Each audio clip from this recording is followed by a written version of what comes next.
చూస్ country delight, live better. ఇప్పుడే country delight app ని download చేసుకోండి.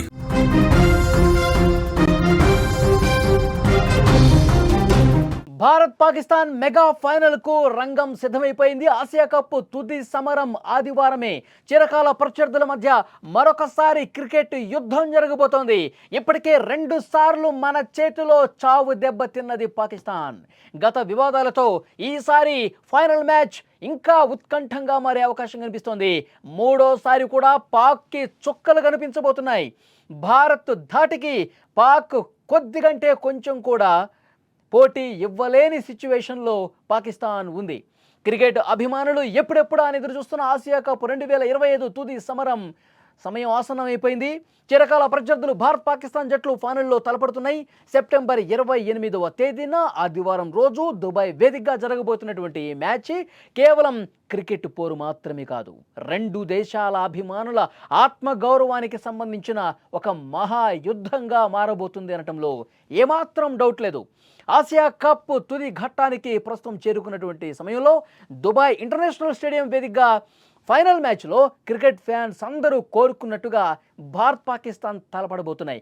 ఒక్క నిమిషం మీకు చెప్పాలి, ఈ ఫైనల్ మ్యాచ్లో నిన్న బంగ్లాదేశ్తో పాకిస్తాన్ ఆడే సమయంలో పాకిస్తాన్ గెలవాలని చెప్పి చాలామంది ఇండియన్స్ కోరుకున్నారు. ఎందుకంటే ఫైనల్లో పాకిస్తాన్ రావాలి, మనతో ఫైనల్లో పాకిస్తాన్ ఆడాలి, పాకిస్తాన్ని మళ్ళొక్కసారి చావు దెబ్బ కొట్టాలి, చావు దెబ్బ కొట్టి పాకిస్తాన్ మీద మనం ఘన విజయం సాధించి మనం కాలర్ ఎగరేసుకోవాలి, 3 మ్యాచ్ల్లో కూడా పాకిస్తాన్ నడ్డి విరిచింది భారత్ అని చెప్పుకోవాలి. అప్పుడు ఆ ఫైనల్ మ్యాచ్లో పాకిస్తాన్ ఉంటేనే అసలైన మజా వస్తుంది. అసలే చచ్చిన పామని ఇంకా చావగొట్టి పాకిస్తాన్ మీద మరొక అద్భుతమైనటువంటి విజయం నమోదు చేసి ఆసియా కప్ను మనం ఎగరేసుకుపోవాలని చెప్పి భారత అభిమానులు కోరుకున్నారు. అందుకు తగ్గట్టుగానే అక్కడ పాకిస్తాన్ గెలిచి భారత్తో తలపట్టానికి వస్తుంది. మనకు తెలుసు పాకిస్తాన్ గత 2 మ్యాచ్లు చూస్తే ఎలాంటి సిచ్యువేషన్ ఉందో మనం చూసాం. వాళ్ళు రెచ్చగొడతా ఉన్నారు, స్లెడ్జింగ్ చేస్తూ ఉన్నారు, వాళ్ళు పూర్తిగా ఈ విమానాలు కూలిపోతున్నాయని 6-0 అని ఇలాంటి రెచ్చగొట్టే ప్రయత్నాలు చాలా చేసింది. కానీ మనం ఎక్కడా డైవర్ట్ కాలేదు, ఆట మీద కాన్సన్ట్రేట్ చేశాం, చావు దెబ్బ కొట్టాం. 2 మ్యాచ్ల్లో కూడా ఘోరంగా ఓడిపోయింది పాకిస్తాన్. మనతో అసలు ఏమాత్రం పోటీ లేని పరిస్థితిలో పాకిస్తాన్ ఉంది. అలాంటి పాకిస్తాన్ ఇప్పుడు మళ్ళొకసారి ఫైనల్ మ్యాచ్లో వస్తున్నటువంటి నేపథ్యంలో మరొకసారి ఒక అద్భుతమైనటువంటి విక్టరీ కొట్టాలి, పాకిస్తాన్ నడ్డి విరచాలని చెప్పి ప్రతి ఒక్క భారత అభిమాని కోరుకుంటా ఉన్నాడు. టీమిండియా టోర్నమెంట్లో ఆడిన అన్ని మ్యాచ్ల్లో అద్భుతమైన ప్రదర్శన కనబరిచింది. ఒక్క ఓటమి కూడా లేకుండా అగ్రస్థానంలో నిలిచి ఫైనల్కు చేరుకుంది భారత్. మన జట్టు ఆట తీరు చూస్తే పాకిస్తాన్ జట్టుతో పోలిస్తే మన ప్లేయర్లు అన్ని విభాగాల్లో చాలా బలంగా పటిష్టంగా కనిపిస్తున్నారు. అసలు పాకిస్తాన్ మాకు ప్రత్యర్థే కాదు. ఒక్కసారి సూర్యకుమార్ యాదవ్ మాటలు మనం గుర్తు చేసుకోవాలి. చాలా స్పష్టంగా చెప్పాడు, మీడియా వాళ్ళకు కూడా చెప్పాడు, మీరు ప్రత్యర్థి అని రాస్తా ఉన్నారు, భారత ప్రత్యర్థి పాకిస్తాన్ రాస్తున్నారు. ఎక్కడ ప్రత్యర్థి? అస్సలు కనీసం భారత్కి పోటీ ఇచ్చే దమ్ముందా పాకిస్తాన్కి? కనీసం ఒక్క విభాగంలో ఉన్న మనకి పోటీ ఇచ్చే దమ్ముందా పాకిస్తాన్? అలాంటప్పుడు 15 మ్యాచ్లు ఆడితే 13 గెలిచాం మనం. 2 మ్యాచ్లు మాత్రమే అరకొరగా ఇబ్బంది పడుతూ గెలిచింది. 13 గెలిచినటువంటి టీంకి ప్రత్యర్థి ఎలా అవుతుంది? ఒక్కసారి రాసేవాళ్ళు కూడా గుర్తుపెట్టుకోవాలి. మనకి ఏమాత్రం పోటీ ఇవ్వనటువంటి ఒక పిల్ల దేశం, ఒక బచ్చా దేశంగా పాకిస్తాన్ని చూడాల్సిన అవసరం ఉంది. ఆడిన ప్రతి మ్యాచ్లో పాకిస్తాన్ని వంగబెట్టి కొట్టాం మనం, లేవలేని స్థాయిలో మనం కొట్టాం. మళ్ళీ భారత్తో మ్యాచ్ అంటే భయపడిపోతున్నారు పాకిస్తాన్ ఆటగాళ్ళు. ఎందుకంటే అన్ని ఓటములు వస్తుంటే పాకిస్తాన్లో ఉన్న పాక్ ప్లేయర్ల అభిమానులు, పాక్ టీం అభిమానులు కూడా దుమ్మెత్తిపోస్తున్నారు. ఒక్కసారి సోషల్ మీడియాలో తొంగి చూస్తే మీకు ఎందుకురా ఆట? పాకిస్తాన్ అభిమానులు పాకిస్తాన్ ప్లేయర్స్ అని అంటున్నారు. ఒరే మీకు ఎందుకురా ఆట? వెళ్ళి బావిలో దూకి చావండిరా, కనీసం ఒక్కటన్నా గెలవర్రా మీరు, మీకు అసలు ఆట వచ్చురా? ఇలాంటి కామెంట్స్ పెడతా ఉన్నారు. మీరు సరిగా ఆడకపోగా, మైదానంలో అసలు స్పోర్టివ్ స్పిరిట్ కనబరచకపోగా భారత్ని రెచ్చగొడితే వాళ్ళు మామూలుగా ఆడితేనే వాళ్ళని మన మీద విరుచుకుపడతారు. ఇక రెచ్చగొడితే పరిస్థితి ఏ విధంగా ఉంటుంది? అసలు కనీసం పోటీ ఇచ్చే పరిస్థితి ఉంటుందా? ఇది పాకిస్తాన్ ప్లేయర్స్ అభిమానులు, పాకిస్తాన్ టీం అభిమానులు సోషల్ మీడియాలో పాక్ ఆటగాళ్లను పుచ్చ రేగ్గొడుతున్నారనమాట. సో డెఫినెట్గా ఆదివారం రోజు మ్యాచ్ ఏ విధంగా ఉండబోతుందో కూడా ప్రేక్షకులకు, టీమిండియా అభిమానులకు ఒక క్లారిటీ అయితే వచ్చేసింది. పాకిస్తాన్ ఫైనల్కి రావాలి, తుక్కు రేగ్గొట్టాలని చెప్పి ప్రతి ఒక్క అభిమాని కూడా కోరుకుంటున్న పరిస్థితుంది. ఇక దాయాది పాకిస్తాన్ విషయానికి వద్దాం ఒక్కసారి. సూపర్ 4 మ్యాచ్లో బంగ్లాదేశ్పై గెలిచి కష్టపడి ఫైనల్ బెర్త్ను ఖాయం చేసుకుంది. ఈ విజయం వారి ఫైనల్ ఆశలను సజీవంగా ఉంచింది. అంతకుముందు లీగ్ దశలో సూపర్ 4లో కూడా మన టీమిండియా చేతిలో ఏ విధంగా ఓడిపోయిందో మనం చూసాం. ఈ టోర్నమెంట్లో 2 సార్లు టీమిండియా పాక్ను మట్టి గరిపించింది. ఈ 2 మ్యాచ్ల్లో కూడా మన జట్టు పాకిస్తాన్ను సులభంగా ఎలా ఓడించిందో మనం అందరం చూసాం. సాధారణంగా ఇండియా పాకిస్తాన్ మ్యాచ్ అంటే అంతకుముందు కొంత ఉత్కంఠ ఉండేది. గత టీముల్లో వాళ్ళ మాజీ ప్లేయర్లు కొంత పోటీ ఇచ్చేవాళ్ళు. కానీ ఇప్పుడు పూర్తిగా తేలిపోయినటువంటి పరిస్థితి ఉంది. ఈసారి ఫైనల్ మ్యాచ్ ఏ విధంగా ఉంటుందో క్లారిటీ అయితే వచ్చేస్తుంది.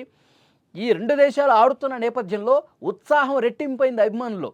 ఈ 2 జట్ల మధ్య ఇటీవల జరిగిన మ్యాచ్ల్లో కాంట్రవర్సీస్ చోటు చేసుకున్న నేపథ్యంలో ఇప్పుడు ఆ ఇంట్రెస్ట్ ఇంకొంచెం పెరిగింది. వాళ్ళు ఏ విధంగా రెచ్చగొడతారు, వాళ్ళు రెచ్చగొడితే మన వాళ్ళు ఏ విధంగా కౌంటర్ ఇవ్వాలో కూడా ప్రిపరేషన్స్ జరిగిపోతున్నాయి. అభిమానులు కొన్ని సలహాలు సూచనలు కూడా ఇస్తున్నారు. ఈసారి మీరు వాళ్ళు గనక రెచ్చగొట్టేలా చేస్తే దానికి తగ్గట్టుగా మీరు రియాక్ట్ అవ్వండి, అది మైదానంలో వాళ్ళకి బుద్ధొచ్చే విధంగా మీరు రియాక్ట్ కాండి అని చెప్పి అభిమానులు చెప్తా ఉన్నారు. మొదటి మ్యాచ్లో షేక్ హ్యాండ్ వివాదం, రెండో మ్యాచ్లో పాకిస్తాన్ ఫాస్ట్ బౌలర్ రవూఫ్ చూపించిన ఆవేశపూరిత చేష్టలు. పాక్ బ్యాటర్ వాడు ఉన్నాడు కదా, గన్ ఫైర్ ఇట్లా పట్టుకుని 50 పరుగులు కొట్టాడో లేదో, అసలు వాడి పేరు ఎవరికో క్రికెట్ తెలిసిన వాళ్ళు ఎవరికి చాలామందికి తెలియదు. వాడు 50 పరుగులు కొట్టాడని బ్యాట్ పైకి లేపి ఇది గన్ ఫైర్ చేసి సెలబ్రేషన్స్ అంటే అవి. అసలు మైదానంలో ఎవడైనా గన్ను పట్టుకుని ఇట్లా గన్ ఫైర్ సెలబ్రేషన్స్ చేస్తాడా? భారత్ పాకిస్తాన్ మధ్య అంతకుముందు మే నెలలో ఎలాంటి ఉద్రిక్త పరిస్థితులు ఉన్నాయో చూడలేదా? 2 దేశాల మధ్య నివురుగప్పిన నిప్పుల పరిస్థితి మారిపోయింది. పెహల్గాం ఉగ్రదాడి తర్వాత, ఆపరేషన్ సింధూర్ తర్వాత పరిస్థితులు ఎంత గంభీరంగా ఉన్నాయో తెలీదా? కనీసం అలాంటి ఆలోచన కూడా లేకుండా పాకిస్తాన్ మనస్తత్వం అంత సైకో మనస్తత్వం. పాకిస్తాన్ ఆటగాళ్ళు ఎంత దారుణంగా బిహేవ్ చేస్తారంటానికి పాకిస్తాన్ ప్లేయర్స్ మానసిక స్థితి, అంటే వాళ్ళ మానసిక స్థితి ఏ విధంగా ఉంటుంది? హింసను ప్రేరేపించాలి, ఎప్పుడు దాడులు చేయాలి, రెచ్చగొట్టాలి, రక్తపాతం, వాళ్ళ ఆలోచన ఇదే విధంగా ఉంటుంది. అలాంటి ఒక సైకోయిజం నుంచి, అలాంటి ఒక హింసను ప్రేరేపించే మనస్తత్వం నుంచే ఆ ఆటగాళ్ళు కూడా ఉంటారన్నది ఆ దృశ్యం తర్వాత మళ్ళొక్కసారి రుజువైంది. కాబట్టి వాళ్ళని తుక్కు రేగ్గొట్టాల్సిందని చెప్పి అభిమానులు చెప్తా ఉన్నారు.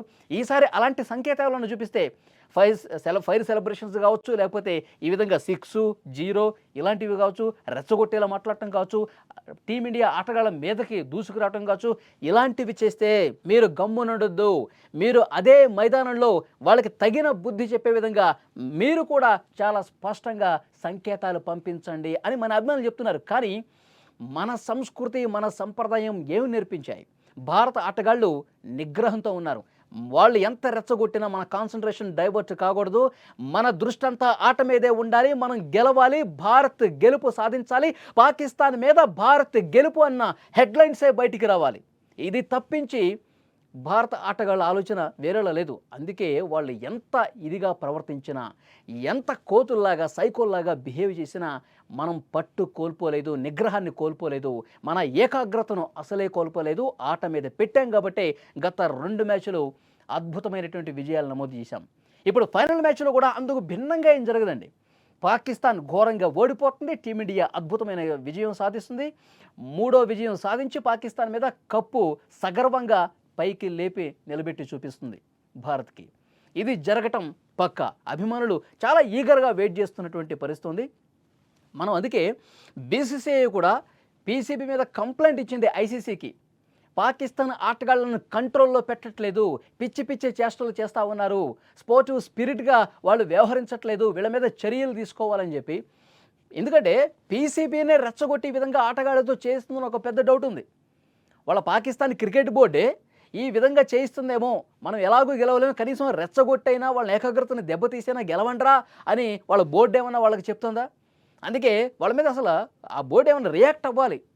వీళ్ళు ఇంత చేస్తే ఇది తప్పురానైనా అని చెప్పి వాళ్ళ బోర్డు అన్న రియాక్ట్ అయ్యి వాళ్ళ మీద క్రమశిక్షణ చర్యలు తీసుకోలేదా? తీసుకోకపోగా ఇంకా చేయండి అన్నట్టు రెచ్చగొట్టే విధంగా ప్రయత్నం చేస్తూ ఉంది. అందుకే పీసీబీ మీద బీసీసీఐ ఐసీసీకి కంప్లైంట్ చేసింది.